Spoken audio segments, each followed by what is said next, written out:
Hello दोस्तों, नमस्कार, आदाब, सत श्री अकाल। मैं हूं कंवरप्रीत सिंह और आप देख रहे हैं टेकी इंजीनियर चैनल। दोस्तों, आज फिर हम एक विभिन्न प्रकार की सेक्स समस्या की बात करेंगे। बहुत भिन्न भिन्न प्रकार की सेक्स समस्याएं होती हैं, बहुत भिन्न भिन्न कारण होते हैं जिस वजह से आपके पेनिस के अंदर इरेक्शन नहीं आती। मुझे समझ में नहीं आता कि कैसे ये ऑनलाइन दवाएं बिकती हैं जो एक ही दवा आपकी हर समस्या का हल कर देती है। आज इस बारे में बात करेंगे। तो अगर आपको लगे वीडियो अच्छी, इसको लाइक और शेयर ज़रूर करें, चैनल को सब्सक्राइब ज़रूर कर दें और बेल का आइकॉन तो ज़रूर दबा दें। आज का वीडियो शुरू करते हैं बिना कोई टाइम खराब किए हुए, बिना कोई टाइम वेस्ट किए हुए। दोस्तों, सबसे पहले मैं आप सबसे एक बात कहना चाहता हूँ। हमारे देश को कांग्रेस पार्टी ने बहुत प्रधानमंत्री दिए, बहुत सारे प्रधानमंत्री उनमें से चोर भी थे। कांग्रेस पार्टी भी कोई दूध की धुली नहीं। लेकिन जो हमारा आजकल प्रधानमंत्री है, ये चाय वाला नरेंद्र मोदी, इससे बड़ा झूठा इंसान मैंने आज तक जिंदगी में नहीं देखा।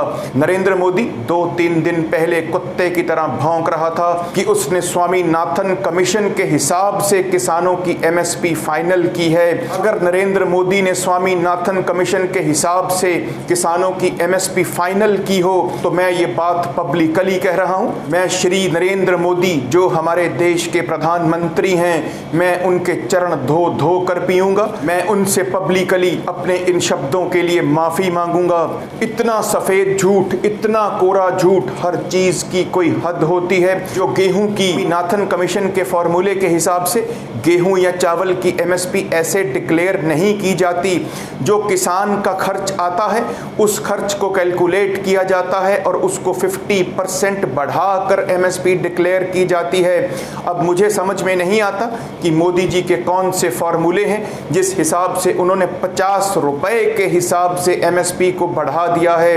50 रुपए बढ़ाने से कौन सा उन्होंने स्वामीनाथन कमीशन का फॉर्मूला लागू कर दिया, ये मेरी समझ से परे है। तो अब हम अपने टॉपिक पर आते हैं। तो दोस्तों, आज हम जिस तरह की सेक्स समस्या की बात करेंगे, उन श्रेणी के लोगों की बात करेंगे जिन लोगों का फॉलिकल स्टिमुलेटिंग हार्मोन और लुटेनाइजिंग हार्मोन, जिसको हम एफएसएच और एलएच भी बोलते हैं, उस हार्मोन के लेवल सही नहीं हों। ज़्यादातर हम एलएच हार्मोन का टेस्ट वहाँ करवाते हैं जहाँ पर मरीज़ कहता है कि मेरा मन नहीं करता सेक्सुअल इंटरकोर्स करने के लिए, या मरीज़ के जो पेनिस का साइज़ है वो एवरेज से बहुत छोटा है, तब डॉक्टर्स एफएसएच और एलएच हार्मोन के टेस्ट्स करवाते हैं। अब पहले तो सीधी सीधी दवा दी जाती है एलएच हार्मोन अगर कम हो उसको बढ़ाने की, या अगर दोनों हार्मोन्स के लेवल्स बढ़े हुए हैं तो उसको कम करने की। लेकिन अगर 2 या 3 महीने की दवा से एफएसएच और एलएच हार्मोन के लेवल्स कंट्रोल में नहीं आ रहे हों तो फिर इससे एक स्टेप और पीछे जाया जाता है। ये एक पूरी चेन है जो आपके दिमाग का हिस्सा है, हाइपोथैलेमस।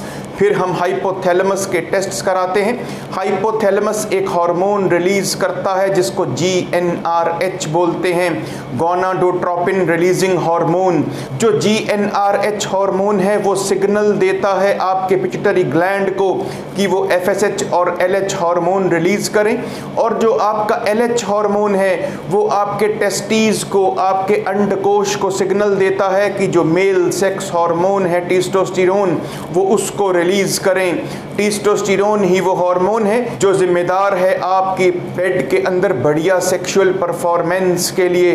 तो ये पूरी एक चेन है। पहले हाइपोथैलेमस है, वो पिट्यूटरी ग्लैंड को सिग्नल देगा, उसके बाद पिट्यूटरी ग्लैंड आपके टेस्टीज को, आपके अंडकोश को सिग्नल देंगी, और उसी का नतीजा होगा कि जो आपका पेनिस है, जो आपका लिंग है, उसके अंदर तनाव आएगा, उसके अंदर इरेक्शन आएगी। तो इन तीनों चीज़ों के अलग अलग इलाज हैं, और इन तीनों चीज़ों में आपको कहाँ दिक्कत है ये आपके ब्लड टेस्ट से पता चलेगा। जब आपका टेस्टोस्टेरोन, GnRH हार्मोन या FSH LH हार्मोन का टेस्ट होगा। बहुत लोग जिद करते हैं कि हम टेस्ट नहीं कराएंगे, आप हमको ऐसे ही दवा दे दें। हम ऐसे दवा नहीं देते। जब तक हमारे डॉक्टर्स को आपकी बीमारी का मूल जड़ समझ में नहीं आता वो तब तक दवा नहीं देते।